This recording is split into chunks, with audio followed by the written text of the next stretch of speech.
तो आज English grammar का एक नया टॉपिक बताने जा रहा हूँ जिसका नाम है वर्ब। क्या है? वर्ब। तो वर्ब को हम लोग हिंदी में क्या बोलते हैं? क्रिया।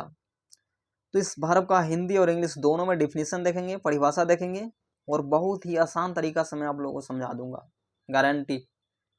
एक बार में आप लोग समझ जाएंगे, सिर्फ सुन लीजिएगा तो कि क्या होता है वर्ब। नहीं तो वर्ब क्या होता है, तो इंग्लिश में इसका बहुत सारा डेफिनेशन आप लिख सकते हैं। जब समझ जाइएगा आप तो इसका बहुत सारा परिभाषा आप लिख सकते हैं। तो सबसे पहले हम लोग समझेंगे कि वर्ब क्या होता है। तो the words that stands for doing or being something is called verb. इसका हिंदी हुआ कि वैसा शब्द जिससे कोई भी काम करने या होने का बोध हो उसे हम लोग क्या बोलते हैं? वर्ब कहते हैं। नहीं, वर्ब का परिभाषा क्या हुआ, इसका हिंदी क्या हुआ कि वैसा शब्द जिससे कोई भी काम करने या होने का बोध हो उसे हम लोग क्या बोलते हैं? वर्ब बोलते हैं।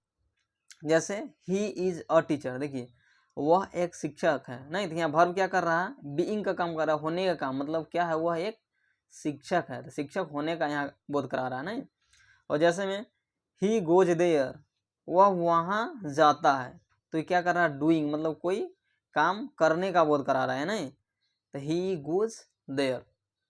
और अगला इसका हिंदी का परिभाषा है, बोल सकते हैं वर्ब क्रिया का परिभाषा कि जिस हिंदी क्रिया के अंत में ना, ने, नी, हाँ, लगा हो या उसमें लगाने से लग जाता हो उसे वर्ब कहते हैं। नहीं, वर्ब का सिंपल परिभाषा और पहचान होता है कि जिस हिंदी क्रिया के अंत में ना हो, नी हो, ने हो इत्यादि लगा हो या उसमें लगाने से लग जाता हो उसी को हम लोग क्या बोलते हैं? वर्ब बोलते हैं।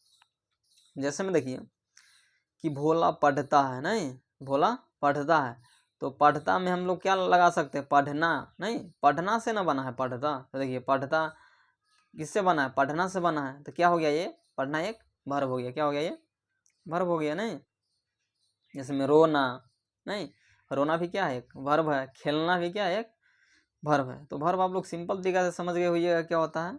जिस हिंदी क्रिया के अंत में ना, ने, नी लगा हो या उसमें लगाने से लग जाता हो उसी को हम लोग क्या बोलते हैं? वर्ब बोलते हैं। तो अब यहाँ आएगा कि वर्ब का प्रकार, कि टाइप्स ऑफ वर्ब। वर्ब कितने प्रकार के होता है? नहीं तो वर्ब दो प्रकार के होता है। एक होता है मेन वर्ब और एक होता है हेल्पिंग वर्ब, चाहे इसी को हम लोग बोलते हैं एक्जुअलरी वर्ब। नहीं तो मेन वर्ब और एक्जुअलरी वर्ब, इसी का दूसरा नाम क्या है? हेल्पिंग वर्ब नाम है। तो हम लोग जानेंगे सबसे पहले कि एक्जुअलरी वर्ब या हेल्पिंग वर्ब क्या होता है। नहीं, उसके बाद जानेंगे मेन वर्ब। तो हेल्पिंग वर्ब नाम से ही पता चल रहा है कि वैसा वर्ब जो मेन वर्ब को हेल्प करता है उसे हेल्पिंग वर्ब कहते हैं। नहीं कि क्या होता है कि मेन वर्ब जो होता है उसको जो हेल्प करता है उसी को हम लोग क्या बोलते हैं? हेल्पिंग वर्ब बोलते हैं। नहीं, जैसे में एम होता है, इज होता है, आर होता है, डॉट डॉट बहुत सारा होता है। तो अभी आप लोग जान लीजिए कि एक्जुअलरी वर्ब की संख्या कितनी होती है। तो एक्जुअलरी वर्ब की संख्या 24 होती है। नहीं, एक्जुअली वर्ब की संख्या कितनी होती है? 24 होती है। और एक्जुअली वर्ब का यहाँ देखिए प्रकार।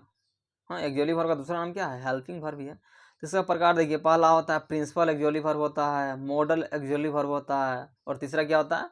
सेमी मॉडल एक्जुअली वर्ब होता है। नहीं तो देखिए क्या होता है, प्रिंसिपल एक्जुअली वर्ब में कौन सा आता है?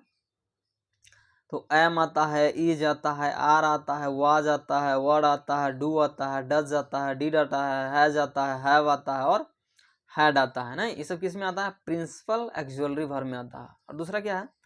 Modal auxiliary verb. Modal auxiliary verb में कौन सा आता है? विल आता है, वुड आता है, शैल आता है, शुड आता है, कैन आता है, कुड आता है, मे आता है, माइट आता है, मस्ट आता है, आउट टू आता है। ना ये सब किस में आता है? मॉडल में, मॉडल एक्जुअली वर्ब में। और तीसरा क्या होता है? Semi model. सेमी मॉडल में तीन ही आता है, नीड आता है, डेयर आता है और यूज्ड टू आता है। नहीं तो आप समझ गए होइएगा कि वर्ब क्या होता है। और वर्ब के साथ मैं ये बताया कि वर्ब कितने प्रकार का होता है। तो वर्ब दो प्रकार के होता है। नहीं, मेन वर्ब और एक एक्जुअलरी वर्ब जिसको हम लोग बोलते हैं हेल्पिंग वर्ब। तो एक्जुअलरी वर्ब क्या होता है या इसी का दूसरा नाम है हेल्पिंग वर्ब। तो वैसा वर्ब जो मेन वर्ब को हेल्प करता है उसे हेल्पिंग वर्ब बोलते हैं। तो हेल्पिंग वर्ब की संख्या कितनी है? तो हेल्पिंग वर्ब की संख्या 24 है, जो कि मैंने यहाँ बता दिया। 1 2 3 4 5 6 7 8 9 10 11 होता है प्रिंसिपल एक्सुअली वर्ब, और 1 2 3 4 5 6 7 8 9 10 10 होता है मॉडल एक्सुअली वर्ब, और 3 होता है सेमी मॉडल एक्सुअली वर्ब। तो सबको मिलाएंगे तो कितना हो जाएगा, टोटल 24 हो जाएगा। कितना हो जाएगा, 24। तो कोई पूछे कि हेल्पिंग वर्ब की संख्या कितनी होती है, तो हम लोग क्या बोलेंगे, हेल्पिंग वर्ब की संख्या 24 होती है। तो समझ गए होंगे कि क्या होता है verb. First of all, you try to understood, then you can easy way understood of this type of any topic.